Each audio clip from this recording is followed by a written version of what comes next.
Hi, a very good morning, all of you. Happy Sunday. So today's live session, it's been quite a while since we had a live session on Sunday. Maybe some couple of months ago we usually used to have these Sunday live sessions at 11 or 11:30 a.m. So after a long while again, we're starting these Sunday sessions. So I hope everything is streaming fine. Do let me know if you have any issues with streaming quality, including the audio and video streaming. So in today's live session, as I mentioned in last night's update, we have 5 topics for discussion. So 5 very important topics which are relevant for all dental entrance related exams. For that matter, any competitive exam. So among those 5 topics, today I'll be dealing with the first 2 topics elaborately, and rest of the topics we'll try to cover them in the upcoming live sessions as soon as possible, right?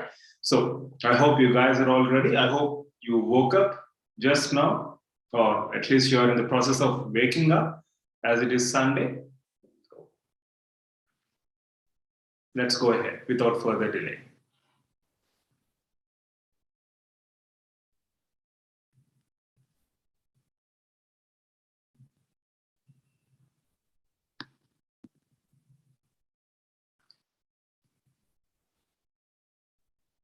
Right.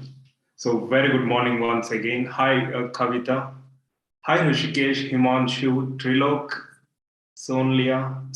Hi, Sonia. Hi, Payal, Nishita, Pratima, Priyanka. Hi, a very good morning, all of you. So as I said, we'll be dealing with the following topics today. Topic 1, how to learn subject through MCQs. Because any competitive exam, when you're going ahead with preparation, usually we deal with practicing more number of multiple choice questions. So if we can learn subject from MCQs, right, would that be a better strategy given the amount of time we have for the entrance preparation? So that's something which we'll deal with in detail. And the second topic is how to practice more number of MCQs every day effectively, keeping the quality in mind, right? So with this, let's go ahead, and always remember, learning is fun. Learning as such is fun if we're doing it in right way with right orientation. If you're finding a learning process burdensome, if you're finding it tough, if you're finding it very challenging, if you're feeling frustrated with the process of learning, then there is something wrong with the process of doing it. So as I said, with right orientation, and if you're doing it right, you'll enjoy any process for that matter, including learning. So with these inputs, let's go ahead and start our session with this amazing quote by Richard Branson, version A. Yeah. There is no greater thing you can do with your life and your work than following your passions in a way that serves the world and, of course, you. If you go through each of these words very carefully, it simply states the fact that follow your passion, and there is nothing much greater than doing that in one's life. So there is no greater thing you can do with your life and your work than following your passion. If that's the case, you'll enjoy what you're doing. You'll, regardless of outputs or irrespective of how the outcomes are, you'll enjoy the process. And once this happens, once we start enjoying what we're doing, as I keep on reminding, successful results come as natural consequences without any doubt. So there is no greater thing you can do with your life and your work than following your passions in a way that serves the world and you. Win-win situation. And how to identify one's passion. In fact, I've given you several clinical symptoms of the same. If you're excited about what you're doing, the moment you wake up early in the morning, if you're waking up with a sense of excitement that you're going to learn something, which is going to help you either personally or professionally or even both. And when you sleep, before you sleep or when you sleep, if you're sleeping with a sense of satisfaction, and if you're looking forward to the next day to fulfill your passion or to continue to work in line with your goals and dreams, then obviously it means you're on your right path. Don't you think so? So waking up with a sense of excitement, sleeping with a sense of satisfaction are the two best clinical indicators which I can give you when I say about identifying one's passion. So if you're doing something, if you have these clinical features, then you can consider that as your passion without any doubt. It can be anything. It can be any task, not just preparation per se, right? So there is no greater thing you can do with your life and your work than following your passions in a way that serves the world and you, maybe the purpose of your life. Now, let's move on with our first topic. As I mentioned previously, we'll be dealing with only two topics today. So first topic is, can you learn subject through MCQs in short time, especially those who are preparing for entrances 2 months before the exam, 6 months before the exam, or even 1 year before the exam? It's not practically possible to start preparation from standard textbooks and then get back to MCQs. I mean, that would be the best approach. That would be the best approach when you are in your undergraduation, in the first year, second year, third year, or even final year. Like if you're in first year, you can start with first year subjects, obviously. If you're in final year, you have to start with final year subjects rather than first year subjects. So respective years of undergraduation, yes, this is not the strategy that I would definitely suggest you. You should start with standard textbooks and then move ahead or go ahead with MCQs practice or resources which we are providing in the form of e-classes, test series, topic-wise MCQs, discussions, assignments, key points, etc. But when it comes to entrance preparation and when you have time constraints, like for example, take NEET MDS 2022, which will be March 6th. So almost 1 month or less than 1 month starting from today. Today is February 6th. So in such a short time, can you, those who are starting your preparation or those who want to revise effectively, can you learn subject or can you revise subject through MCQs in this short time? So let's look into that now. First and foremost, before we go ahead with discussion, let me pose you this question. I want you to answer this question. It doesn't matter whether you're right or wrong, but let's see if we can actually learn something from this particular question. So the question is as follows. As we can see on the screens, which of the following dental tissues share some physical, chemical, and structural characteristics with compact bone? Option A, enamel. Option B, dentin. Option C, cementum. Option D, pulp. So which one do you think is more appropriate answer? As I said, it doesn't matter whether you're right or wrong. I want you to answer this question and let's see if we can learn something from the key and the given explanations. So what do you think is more appropriate answer? Which of the following dental tissue shares common or at least some physical, chemical, or structural characteristics with compact bone? So you have all the dental tissues which are present in the form of options. In fact, this one of the aspirants in our study club has asked us this question, like why this particular tissue is similar to that of a bone. So anyways, let's see how many of you are going to answer it right. Trilog says it's option C. Rishikesh also has chosen option C. Shubhangi, Nishita. So yeah, Uttama, Payal, very good. I'm not going to give you the key now. Let's look into that a bit later.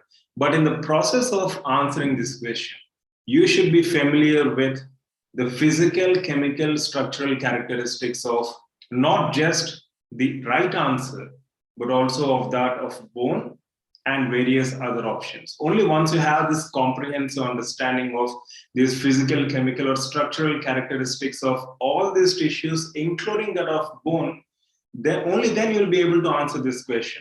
So does it mean you should start with textbooks and then go ahead practicing with these MCQs, or can you learn something from MCQ in the form of key and explanations? See, we have these e-classes where we are providing you with the following resources. As you can see, these are screenshots of topics from our e-classes. So you can refer them in the process. Whether you're right or wrong, let's keep it aside. You can refer to these topics. Like you can see topics from bone, enamel, dentin, cementum, oral histology. Those top right are your topic-wise MCQs. And then you can also refer these standard literatures, like it can be textbook, Orban's in this case, or any PubMed indexed article where you have several reviews, stat pearls, etc. So you can find physical characteristics, structural characteristics, chemical characteristics of enamel, dentin, cementum, pulp, bone laid down. So you can go ahead with MCQs practice, and then in the process of finding out the right answer, you can go through various topics comprehensively rather than in detail, comprehensively in a brief way, by referring to various standard literature, including our courses. And in the process, you will be learning not just the physical, chemical, or structural characteristics of the key or the appropriate key, but also the characteristics of other options. So in this way, you'll be able to cover and learn subject, which is very, very important. What are the advantages of doing this? Rather than starting your preparation from a standard textbook or an article and then moving on with MCQs practice, when the time duration is minimal, if you start with MCQ and then try to find out the right key and try to explore the explanations or refer standard textbooks, you have the following advantages. Learning will be precise and effective.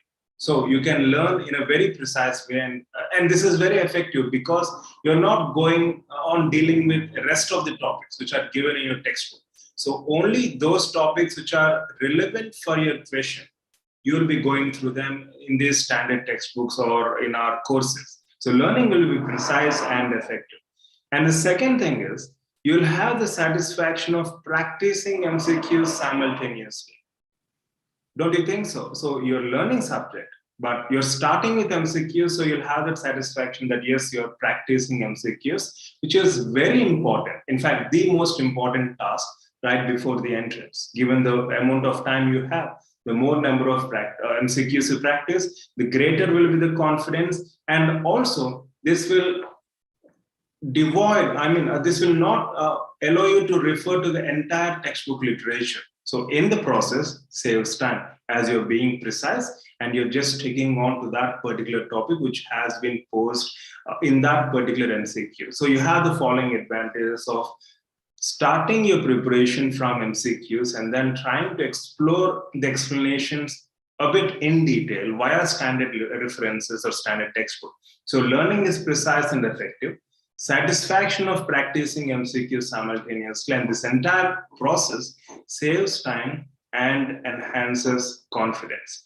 Just imagine you studying the physical, chemical, structural characteristics of enamel, dentin, pulp, bone, cementum, and then trying to answer questions. Of course, that is effective, but it is very much time-taking, and it can be very often demotivating. Learning lots of theory first. So if you start with MCQs, you will have that sense of enthusiasm and excitement, and learning will be very precise and in the process, very effective. So just keep these aspects in mind. And this is all possible only once you simultaneously prepare notes. So as you can see the highlighted clip art here. So you go through the question, you note down the key, you go through the explanations, and whatever topics you find are important, if you can enter them in the form of key points, then you can derive all these advantages without any doubt. And in this process, you can learn subject from any MCQ that you practice. It is, of course, time-taking, but once you compare with a traditional way of starting from textbook and practicing MCQs, given the shorter duration of time you have right before the entrance, this will in fact save your time and simultaneously enhance your confidence. Do keep that in mind. So to the question, which are the following dental tissues share some physical, chemical, and structural characteristics with compact bone? As majority of you rightly mentioned, it is option C. So in fact, you can refer Orban's 14th edition, page number 116 and 133 or 132, I reckon. So you can refer to these specific pages. You'll find relevant explanation. So you'll stick on to that part, and then along with that, in the process, you'll be referring to physical and chemical characteristics of enamel, dentin, and pulp. That will comprehensively give you an idea of physical, chemical, and structural characteristics of all the dental tissues, including that of compact bone. So in this way, to the first topic, to the first question which we posed, like, can you learn subject from MCQs? Of course, yes, and it will be more precise, more effective, saves time, and most importantly, for any competitive entrance, it enhances confidence. So I'm just giving you a model. I hope you have an idea now.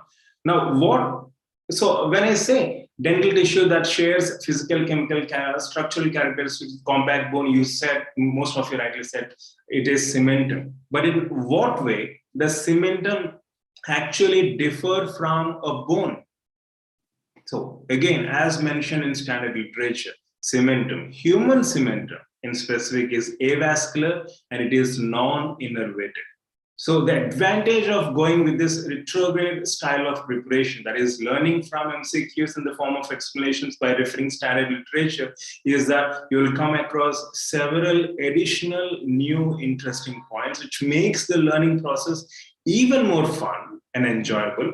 Mark my words, right? So I hope it's clear. Now, let's move on to the final topic of today's live discussion: how to practice more number of MCQs every day. You can ask me, like, why don't we cover rest of the topics 3, 4, and 5?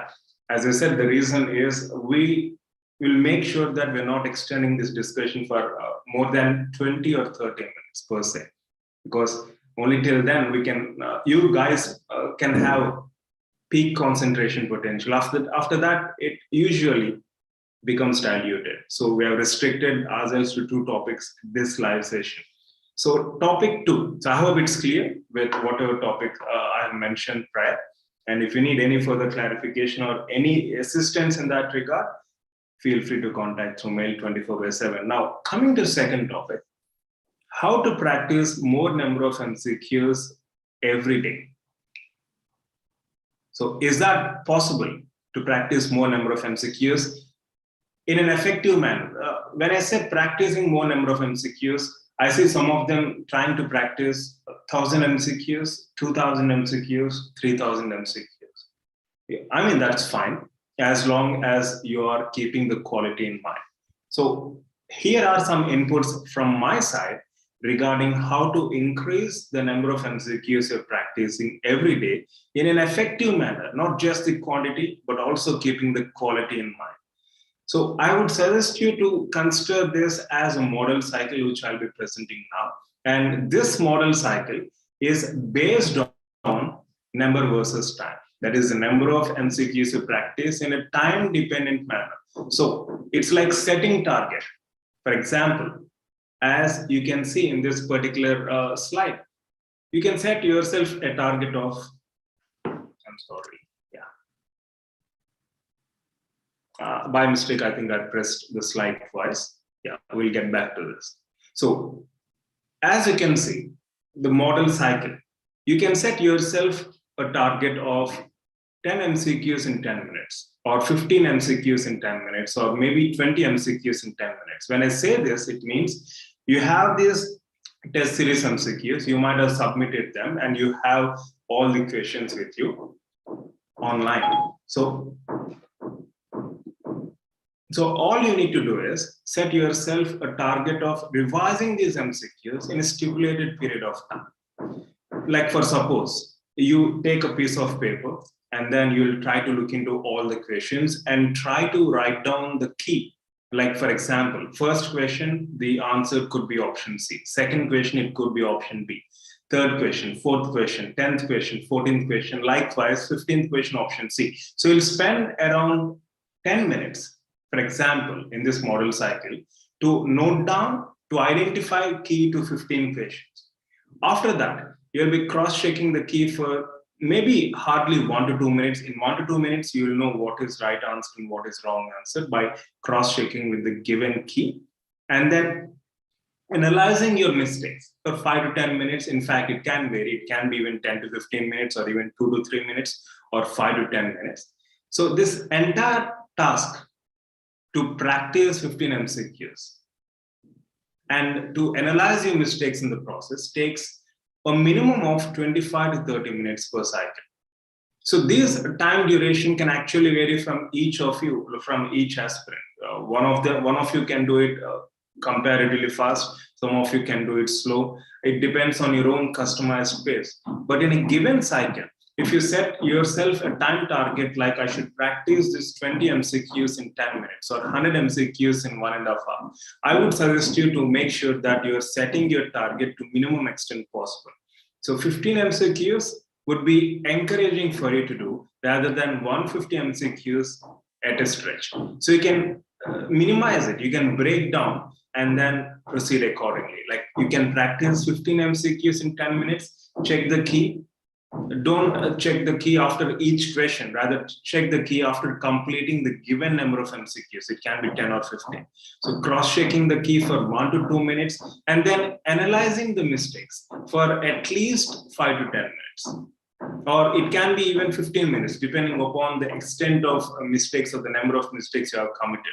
So approximate duration to complete each model cycle would be 25 to 30 minutes or a maximum of 30 to 40 minutes per cycle. So all you need to do is, using this model cycle, you can incorporate as many cycles as possible. Maybe 4 cycles, maybe 5 cycles, maybe 10 cycles, depending upon the amount of time you can allot, depending upon your patience. And when you're doing this, just make sure that you're setting your target or you're keeping the cycle duration to minimum extent possible. If each cycle is for 1.5 hours to 2 hours, then you'll feel tired. Rather than that, I would suggest you to make sure that you're setting the cycle duration to minimum extent, like 25 to 30 minutes. And after you complete a particular cycle, you can take a break for 5 to 10 minutes maximum, and then go ahead with the second cycle. So likewise, number versus time. So if you practice MCQs in a time-dependent manner, this will increase your speed as well as accuracy. Because if you remember, on your final day of exam, you will get an average of 45 seconds for each MCQ. You have 240 MCQs, 180 minutes, so average of 45 seconds. Not that you have to allot 45 seconds for each MCQ, no, I'm talking about the average, right? So keeping that time constraint in mind, if you practice MCQs in a time-dependent manner, this will greatly enhance your speed and accuracy as mentioned in these advantages. So if the cycle is for shorter duration, you'll have that enthusiasm to complete as many cycles as possible. You'll not feel tired, you'll be more enthusiastic. And it keeps you going given the shorter duration of each cycle. It's an effective strategy to analyze your mistakes. For suppose if you're practicing 100 MCQs at once, it might be difficult for you to analyze all the mistakes. It takes even longer duration. The cycle duration increases dramatically. Rather, if you minimize the cycle duration, if you just practice 10 or 15 or 20 MCQs at a stretch, then it will enable you to effectively analyze your mistakes. So this way, you can focus on quantity as well as quantity. And most importantly, this entire exercise enhances your confidence. So this is how I personally used to practice MCQs during my preparation time. So you can either improvise it or you can follow the given model cycle, and just make sure that no matter what you're doing it in as effective manner as possible. And let's suppose you have taken up a subject test. You have already gone through this subject test previously, and now all you need to do is revise. In that case, all you need to do is passively skim through all the MCQs. So that's a different exercise altogether. So this is relevant. Let me get back to that slide.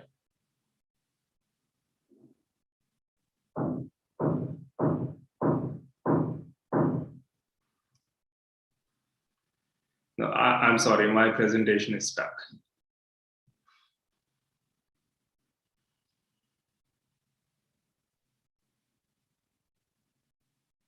It's playing now. Yeah, so this is relevant when you're practicing new MCQs, right? So when you're coming across new multiple choice questions, then this would be the best strategy. But if you're already familiar with the given set of MCQs, then all you need to do is passively skim through as many MCQs as possible. Again, you can divide that in the form of sessions, like 30 to 40 minutes per session. Each session, you can skim through 50 MCQs or 100 MCQs, depending on your pace. So going through already familiar MCQs is a different concept, but this is something which you can apply for new MCQs. That is MCQs which are coming across for the first time. Okay, so just keep these aspects in mind. I hope it's helpful.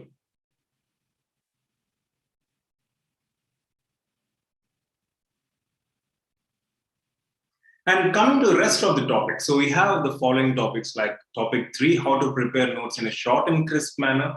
Topic 4, how to revise any topic faster.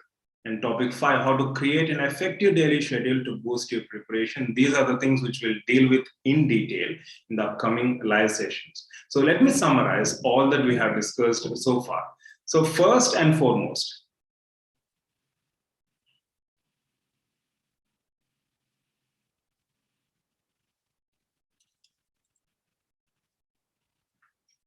yes. So there seems to be some issue with presentation today. It's getting stuck. So anyways, to summarize and conclude all that we have discussed so far. So to the first topic, can we learn subject through MCQ? So that would be the best approach, especially before the exam when the time duration is shorter or limited. So usually we should start with theory, start from standard literature, start from e-classes videos, and then go ahead with MCQs practice. But in the limited time that is available to you, it's always advisable to start with MCQs and then go ahead with retrograde style of preparation by referring to key and explanations and elaborating on the explanations by referring standard literature. So simultaneously, in the process of referring standard literature, you can make notes, and that completes the entire preparation cycle. So that is retrograde style of preparation where you can learn subject from MCQs in an efficient and effective way. And the second topic is how to increase the number of MCQs. If you're coming across MCQs for the first time, if the MCQs which you're practicing are new, you're practicing them for the first time, in that case, you can follow the given model cycle. Set yourself a time target because time-dependent manner is very important. The final entrance, you have limited time, 180 minutes to practice or to answer 240 multiple choice questions. So once you're coming across any multiple choice questions for the first time, make sure that you're following that model cycle. But if you are simply revising already practiced multiple choice questions, then you did not follow this model cycle. Instead, you can passively go through the given question, the explanation, and make notes, or if you had already made notes, you can revise notes accordingly. So this second aspect, which I mentioned about passively skimming through multiple choice questions, applies to your test series where you had already practiced thousands and thousands of MCQs, right? So I hope you got my point, and I hope the session was useful. Your feedback is always welcome, and if you have any queries, you need any further assistance, as you know, you can always get back through mail 24/7, right?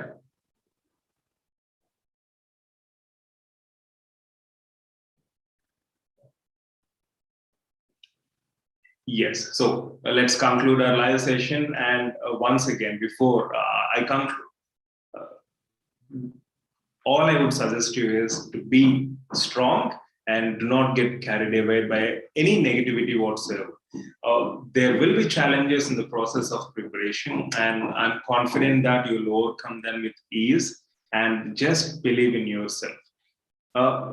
Once we come across any challenge, we obviously feel demotivated and we feel like giving up, but just hold on and focus on giving your best. And as you all know, it's all about hard work, consistency, and self-belief. So right before the exam, what really matters is the belief in self. Hard work and consistency you have been doing right from the beginning, but at this final juncture, it's your belief in self which will enable you succeed without any doubt.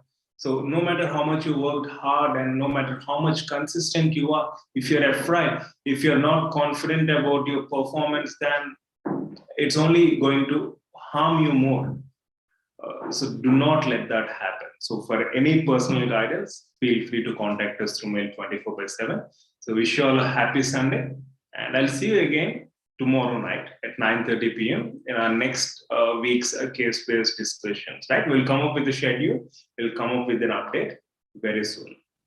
So have a great day. Love you all.